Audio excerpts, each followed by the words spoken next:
Il est 13 heures à Abidjan. Madame, Monsieur, bonjour. Bienvenue dans votre édition. À la une, ce 12 septembre, les sénatoriales 2023, nous sommes au deuxième jour de campagne pour les candidats qui ont jusqu'au jeudi prochain, 14 septembre, à minuit pour tenter de convaincre les grands électeurs. Le scrutin est prévu pour le 16 septembre. À la une également, le lancement officiel de la quinzaine des droits de l'homme. C'était hier lundi au CNDH, le Conseil national des droits de l'homme. Objectif, promouvoir les droits de l'homme à travers des campagnes d'information et de sensibilisation.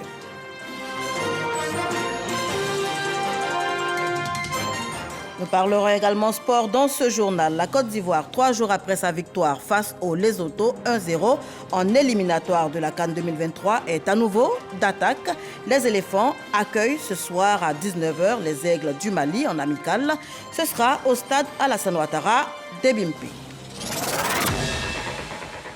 Voilà pour les titres. Sénatorial 2023, nous sommes au deuxième jour donc de la campagne électorale. Campagne ouverte hier lundi 11 septembre à minuit pour s'achever le jeudi 14 à minuit également pour une bonne couverture médiatique de cette campagne qui va déboucher sur le scrutin du 16 septembre prochain. La AK prend des dispositions. Je vous propose d'écouter le communiqué produit par la Haute Autorité pour la communication audiovisuelle, communiqué lu par Mahama Traoré.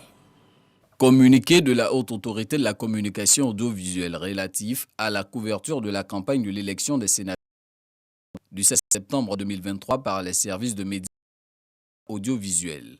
La Haute Autorité de la communication audiovisuelle ACA décide 1. En ce qui concerne les médias audiovisuels de service public et le média audiovisuel institutionnel.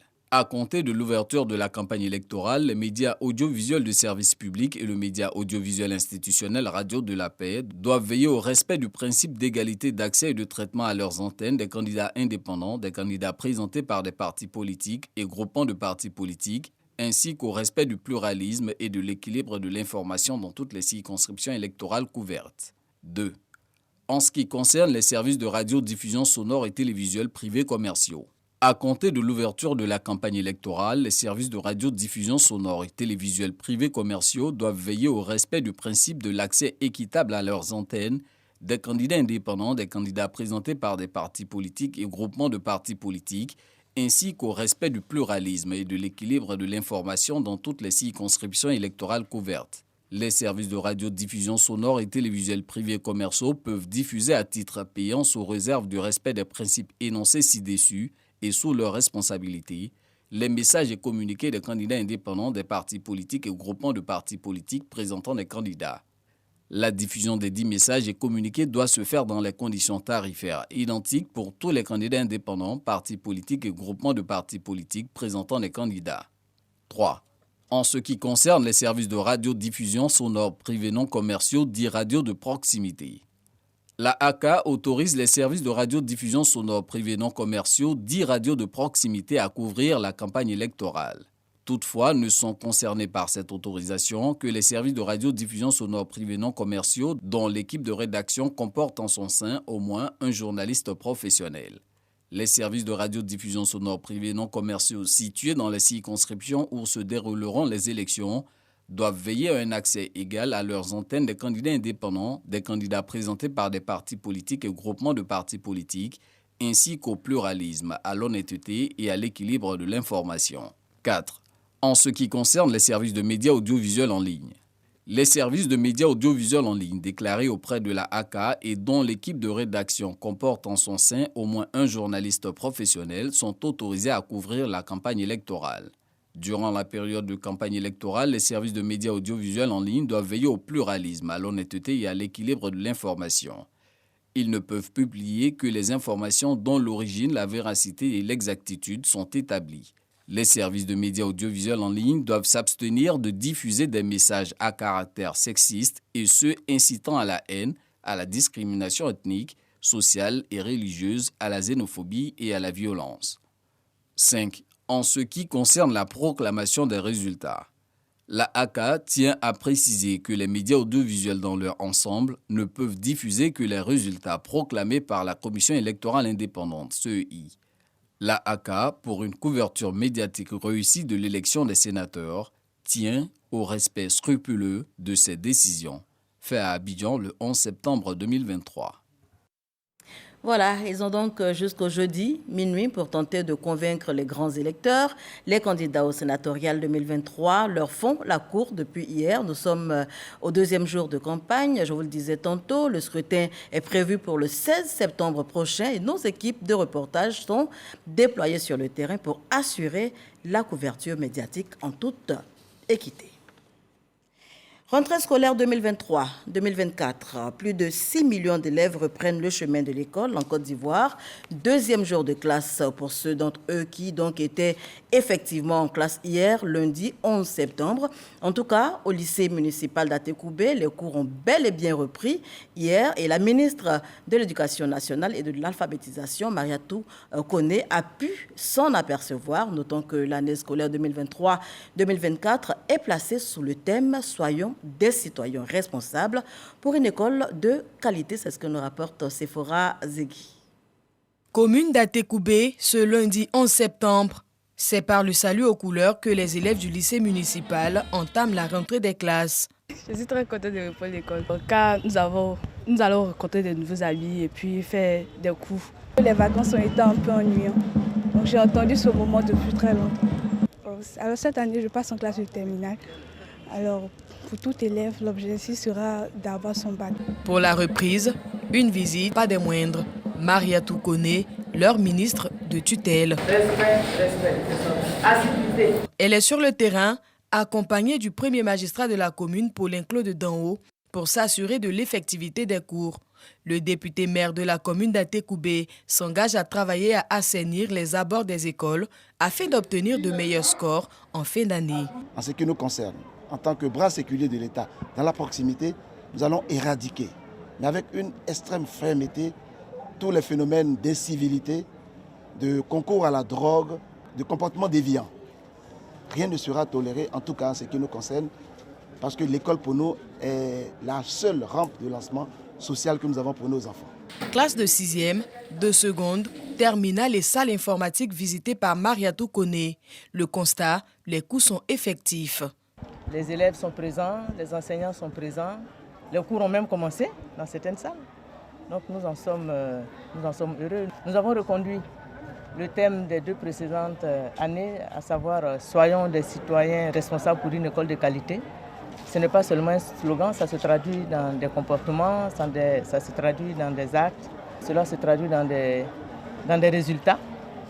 Et nous souhaitons que 2023-2024 soit une année apaisée, une année sans grève, une année sans congé anticipé, une année qui permette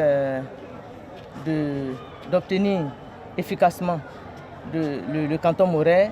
Sur la question du phénomène des drogues qui guette le milieu scolaire, la ministre en appelle à la responsabilité de tous. Soyons des citoyens responsables pour une école de qualité.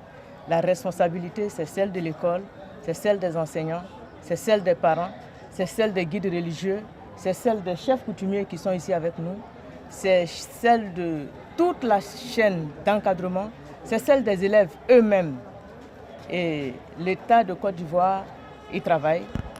Quand je dis l'État de Côte d'Ivoire, c'est tous les ministères. C'est un phénomène qui est pris à bras-le-corps par tous les ministères. Débuté ce lundi 11 septembre, l'année scolaire 2023-2024 est subdivisée en 3 trimestres et va s'achever le 12 juillet 2024. Rentrée scolaire en milieu rural, quelle réalité? On se rend tout de suite dans les localités de Pétessou, Assieblé-Nou et Languibonou pour en parler. C'est dans la région de Béké. Une de nos équipes de reportage y était justement. Constat, les élèves et écoliers sont encore à la maison.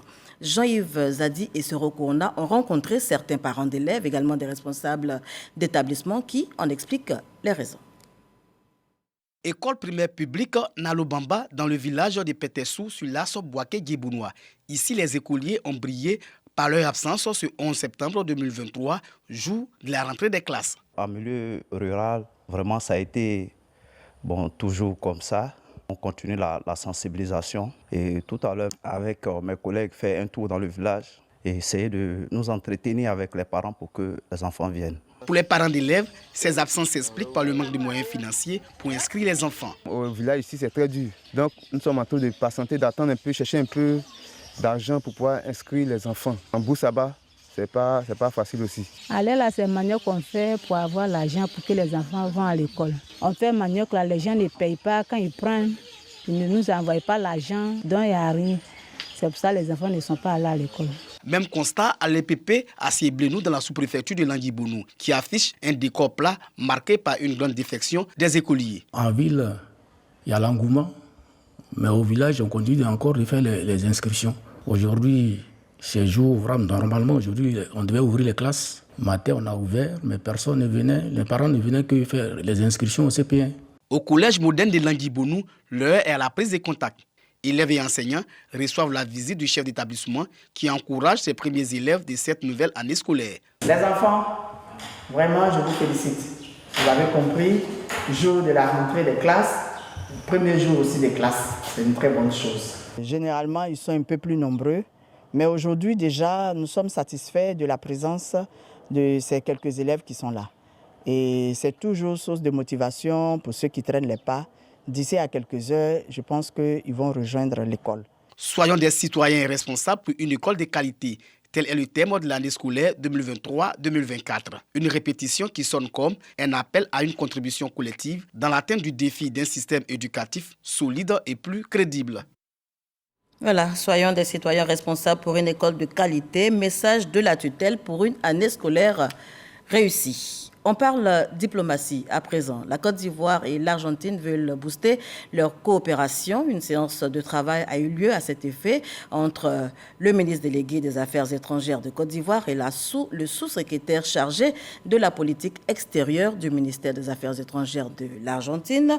Adom Kaku Wadja et son hôte ont identifié les secteurs dans lesquels les deux pays pourraient accélérer les relations économiques dans l'intérêt de leurs deux pays. Michel Digri.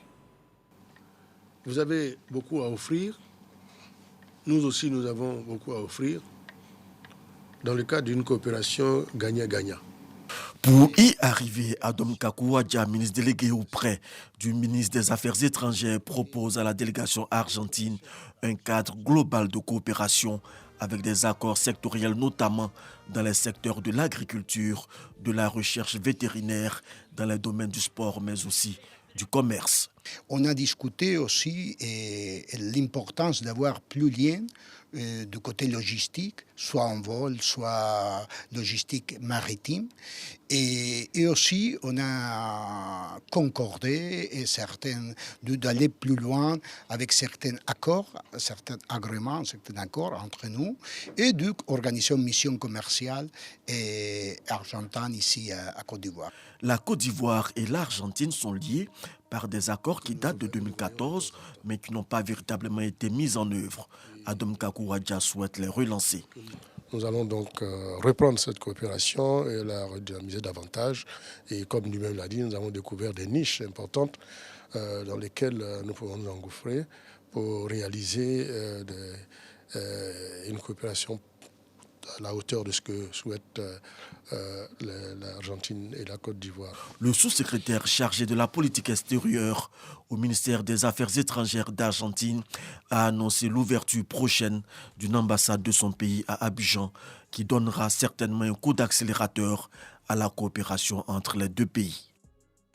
Et on poursuit avec cette information. Les administrations publiques ne doivent plus établir de partenariat avec les opérateurs mobiles privés pour leurs transactions. Exigence de la Direction générale du Trésor et de la comptabilité publique. En revanche, les usagers peuvent désormais effectuer des opérations via Trésor Pay et Trésor Monnaie, une solution digitalisée qui devrait permettre de recouvrer les ressources publiques et de payer les dettes de l'État. C'est ce que nous explique Lanciné Bakayoko.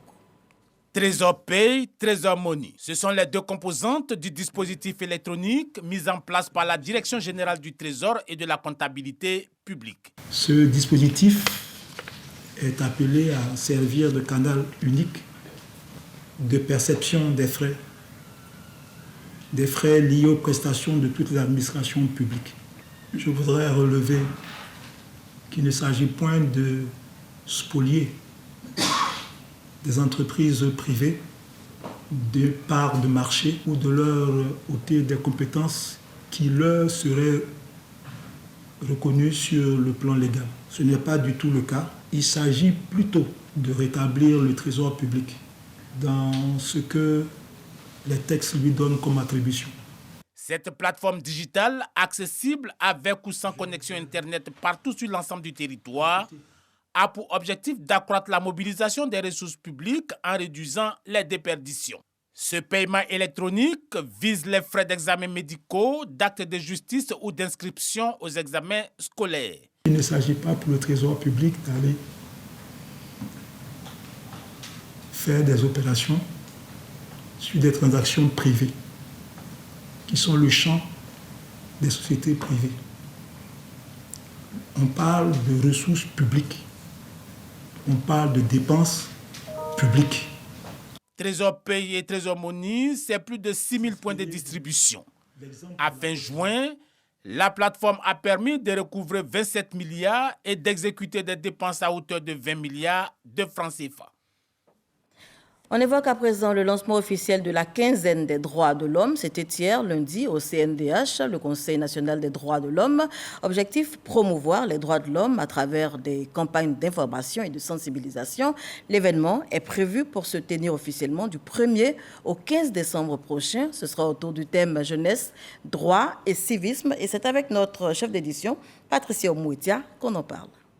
La quinzaine des droits de l'homme, édition 2023, organisée par le Conseil national des droits de l'homme, CNDH, mettra en avant la jeunesse à travers une campagne dédiée aux droits de l'homme.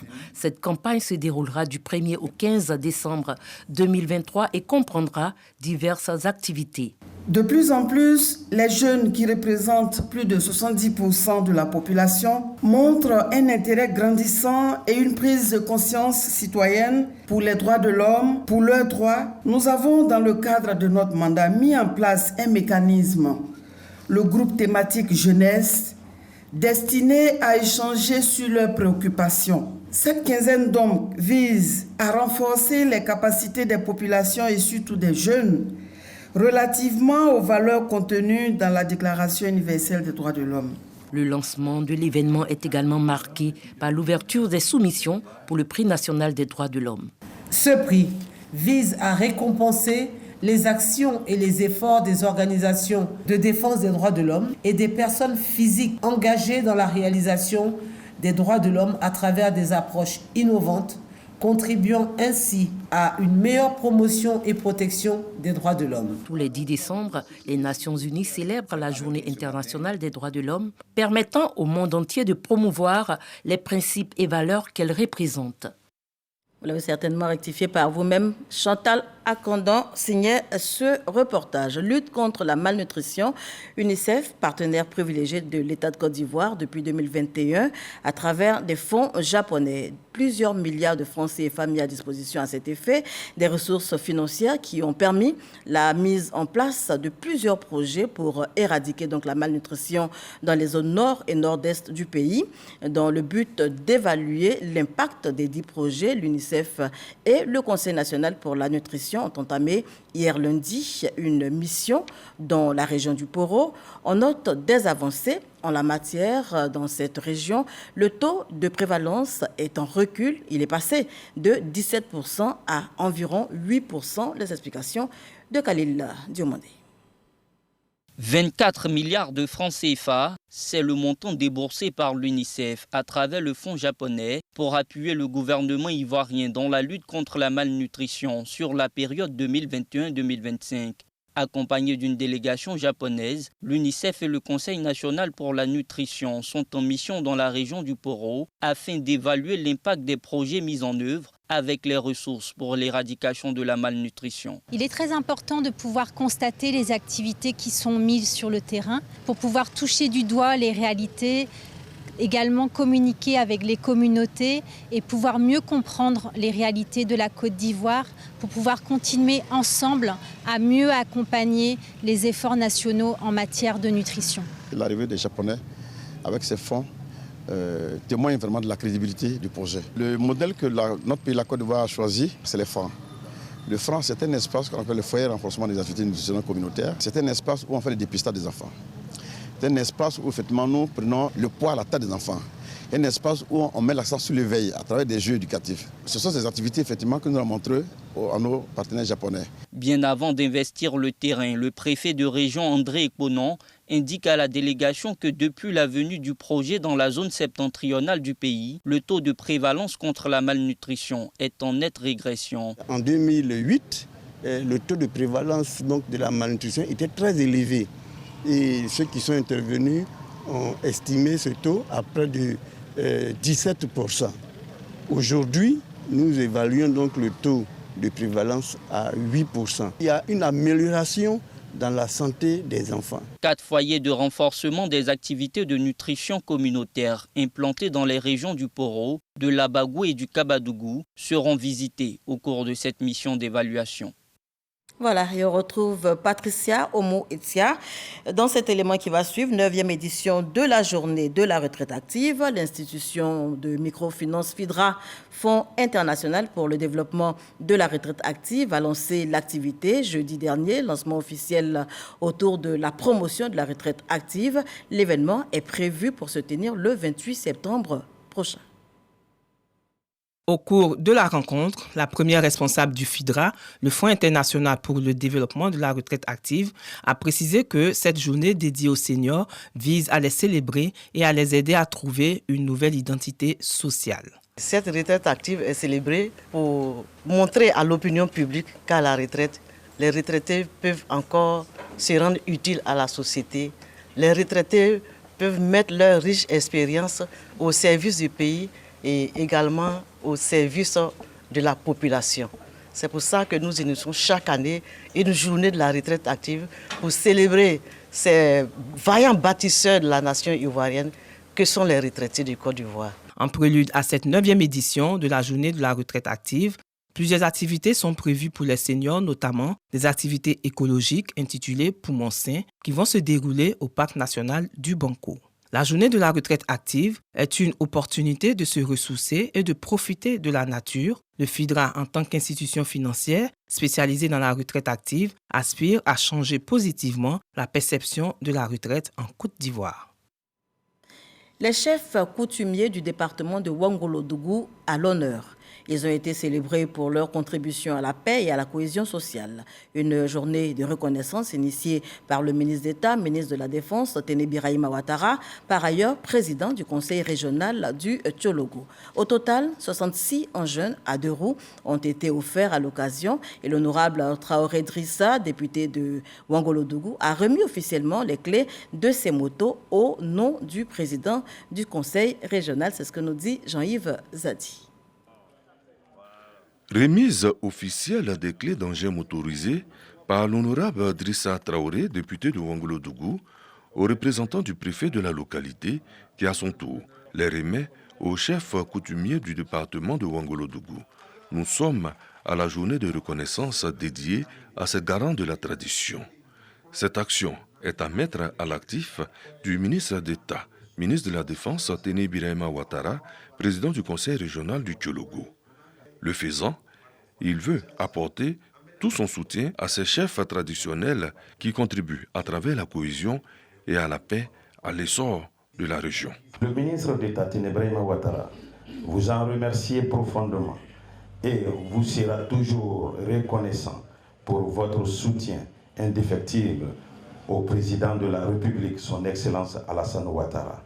C'est pourquoi il a décidé, une semaine après sa réélection, d'offrir à chaque chef de village du département de Ouangolodougou une moto pour leur permettre de continuer leur mission de cohésion et de paix. L'initiative du président du conseil régional du Tchologo est saluée par l'ensemble des chefs qui expriment leur gratitude. Je suis très content pour la moto parce que vraiment, ça fait un bon moment qu'on est là, même les vélos simples, on n'est jamais à voir ça. Mais aujourd'hui, grâce au ministre, donc si on a une moto, vraiment c'est la joie. Le président du conseil régional a bien voulu vous traduire tous ces remerciements pour le comportement honorable que vous avez eu au cours de ces scrutins. Monsieur le ministre d'État, le leader du département est fier de vous. Ce sont au total 66 motos d'une valeur de 70 millions de francs CFA qui ont été distribuées aux chefs des villages du département de Ouangoulo-Dougou qui comportent les localités de Tumunkro, Diawala, Niélé et Kawara. Et le reportage de Jean-Yves Zadi a été commenté par Kader Sogodogo. La session locale d'Ivo de la Jeune Chambre internationale a un nouveau président exécutif, c'est Hervé Djouka, le nouveau président. Il a été élu à l'unanimité des membres de l'organisation. Le nouveau président exécutif se fixe pour objectif la formation et le recrutement de nouveaux membres, cela afin d'impulser une nouvelle dynamique à la session qu'il dirige. Mama Traoré pour en parler. Après une journée de travaux, la section d'Ivo de la Jeune Chambre internationale renouvelle ses instances dirigeantes. Un nouveau président exécutif local est élu pour le mandat 2024 en la personne de Hervé Djouka. Il succède à Moussa Berté qui dresse le bilan de l'exercice 2023. Et nous avons réussi à avoir l'efficacité à 100% au niveau de l'organisation nationale. Une chambre d'Ivo a pour vision vraiment de cultiver le leadership efficace. Alors quand on parle de leadership, alors que nous sommes dans un panel de 56 organisations actuellement au niveau de l'organisation nationale, nous visons le niveau d'organisation de référence au niveau national. À peine investi, Hervé Djouka fixe les priorités de sa mandature. Le plus grand défi, c'est de maintenir les membres. Alors comment nous allons faire pour maintenir les membres? C'est d'abord de leur donner des responsabilités au niveau de la Jeune Chambre internationale. Les responsabilités vont consister à quoi? Les responsabilités vont consister à diriger des commissions, vont consister à diriger des projets. Et c'est comme cela qu'on pourra voir leur véritable engagement et pouvoir les suivre. Le bureau exécutif entrant de la Jeune Chambre internationale à Divo aura pour mission d'organiser 7 séances de formation de ses membres et 2 ouvertes au grand public.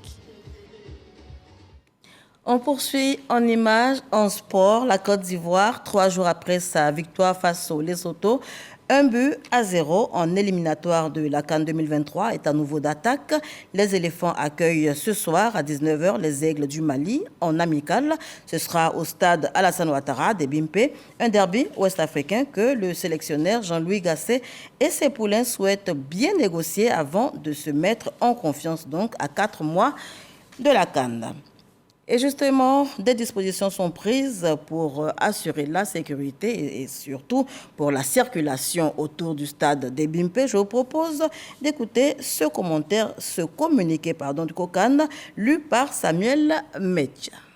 Communiqué du COCAN. Plan de circulation pour le match Côte d'Ivoire-Mali. Pour faciliter l'accès au stade, les automobilistes venant d'Agboville n'allant pas au stade devront utiliser la voie de contournement à partir du carrefour du Grand Séminaire d'Anyama afin de rejoindre le boulevard menant à la gare d'Abobo. Pour des raisons de fluidité et de sécurité autour du stade, la voie de droite de Yopougon en direction des Bimpe est réservée aux véhicules munis de passes parking et aux bus spéciaux transportant les spectateurs. 2 espaces de stationnement ont été aménagés au profit des spectateurs détenteurs de véhicules et ne disposant pas de passe parking. Les spectateurs de type particulier venant de Yopougon ou Abobo peuvent stationner sur le parking situé non loin de la radio Arc-en-Ciel. Les spectateurs venant d'Anyama peuvent stationner sur le terrain de sport du village des Bimpe. 215 bus sont mis gratuitement à la disposition des spectateurs munis de tickets de match selon les modalités suivantes. Départ à partir de 13h pour l'aller et le retour après le match.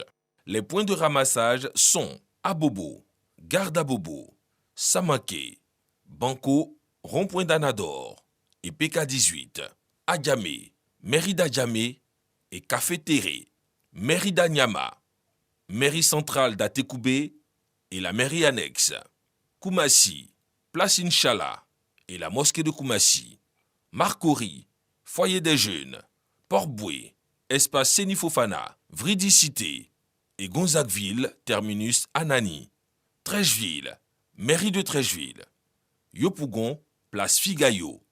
Notez bien, aucun véhicule ne sera admis dans l'enceinte du stade s'il n'est muni d'un pass parking. Le COCAN et la Fédération ivoirienne de football comptent sur l'esprit de civisme et la compréhension de tous les usagers de la route. Et on parle sport toujours. Désigné ambassadeur du football ivoirien par la FIFA, Yaya Touré a été officiellement reçu hier lundi 11 septembre au siège de l'instance fédérale. Une rencontre que nous relate Fastim Sibé. La presse ivoirienne a été conviée à immortaliser l'un des rares moments de confession de l'emblématique capitaine des éléphants de Côte d'Ivoire, Yaya Touré. Il a été fait ambassadeur pour la promotion et le développement du football ivoirien par la Fédération ivoirienne de football et c'est le président de l'instance lui-même qui a tenu à immortaliser l'événement. Merci pour la confiance que tu as placée en nous en acceptant ce titre d'ambassadeur. Et à partir de maintenant, pour tout le regroupement des éléphants, comme les autres, tu seras invité pour venir participer, apporter ta contribution, apporter tes conseils et nous accompagner pour aller le plus loin possible. Honneur et reconnaissance à l'un des plus grands footballeurs de sa génération. Il a porté fièrement les couleurs de la Côte d'Ivoire durant sa belle carrière. De 2004 à 2016, il est allé au-delà de ses limites pour décrocher l'or. Champion d'Afrique 2015, un parcours à la fois brillant mais douloureux qu'il évoque en marquant sa reconnaissance face à cette célébration. Tout au long de ma carrière, j'ai été quelqu'un qui a toujours voulu mettre le travail devant. Merci beaucoup, Président, pour cet honneur que tu me fais. Et puis, ça n'arrive pas tous les jours qu'on me fasse des honneurs parce que durant toute ma vie, toute ma carrière de football, j'ai toujours eu des moments difficiles, des moments assez terribles souvent, si je peux le dire comme ça. Mais j'ai toujours eu cette foi et cette force qui vient de l'intérieur de moi parce que je crois que le football m'a tellement donné.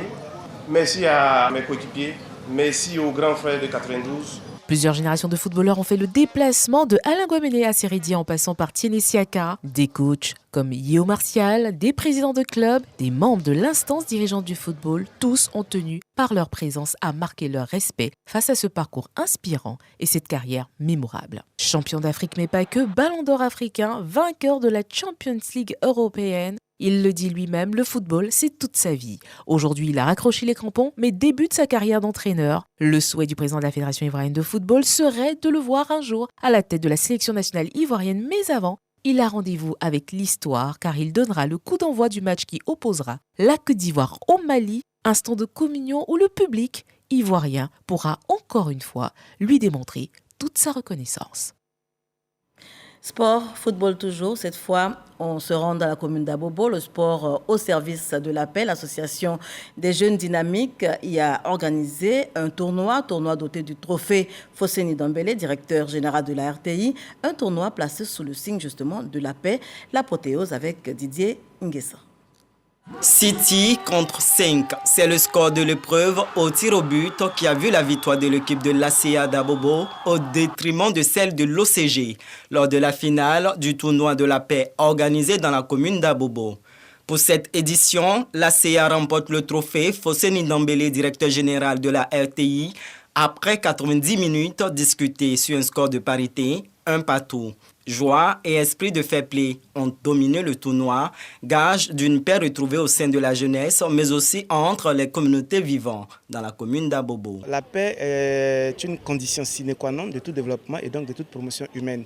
Et c'est ce qui nous a motivé d'ailleurs à organiser ce grand tournoi de la paix et puis sensibiliser surtout la jeunesse pour ne pas qu'elle s'adonne à ces pratiques de vandalisme. Nous visons à rassembler la jeunesse positivement, amener cette jeunesse-là à être une jeunesse entreprenante. La Côte d'Ivoire à un certain niveau où on a toujours besoin de la paix, surtout à la veille de la CAN.